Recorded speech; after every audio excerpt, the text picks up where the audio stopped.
मैं आभारी हूँ, मैं ऋणी हूँ। मैं धन्यवाद ज्ञापित करना चाहता हूँ कि मुझे से छोटे से कार्यकर्ता को मंदसौर जिले के जिला मुख्यालय की सीट पर चौथी मर्तबा बड़ा जो टिकट मिला है, जो विश्वास और भरोसा भारतीय जनता पार्टी के राष्ट्रीय नेतृत्व संगठन ने, प्रादेशिक नेतृत्व संगठन ने मुझे से छोटे से कार्यकर्ता के ऊपर भरोसा और विश्वास किया है। और आप देख रहे हैं भारतीय जनता पार्टी की तमाम टीम, पदाधिकारी हैं, जनप्रतिनिधि है, कार्यकर्ता है, आम जनता है, सबने मिलकर के जो विश्वास और भरोसा जताया है, उस विश्वास और भरोसा पर मैं पूर्ण रूप से खरा उतरने की कोशिश करूंगा।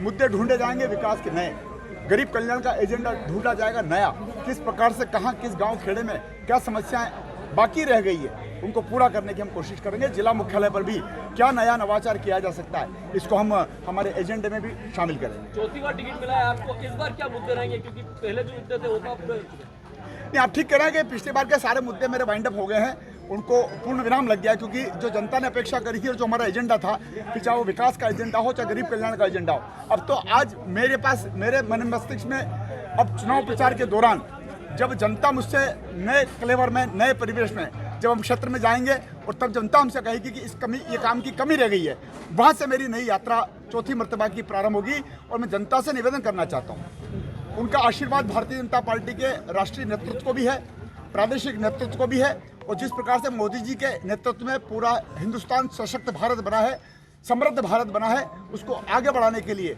हम जैसे कार्यकर्ताओं को जिस प्रकार से ये मान, ये सम्मान, ये जवाबदारी, ये जिम्मेदारी दी है, इसको मैं जनता के माध्यम से, कार्यकर्ताओं की परिश्रम की पराकाष्ठा के माध्यम से आगे बढ़ूंगा। विकास का एजेंडा जो हमारा कल था वो आज भी है और कल भी रहेगा। कांग्रेस कितना मानते हैं आप कांग्रेस को, कितनी चुनौती मानते हैं? देखिए, मंदसौर की नगर पालिका में 40 में से 32 वार्ड हम जीते हैं।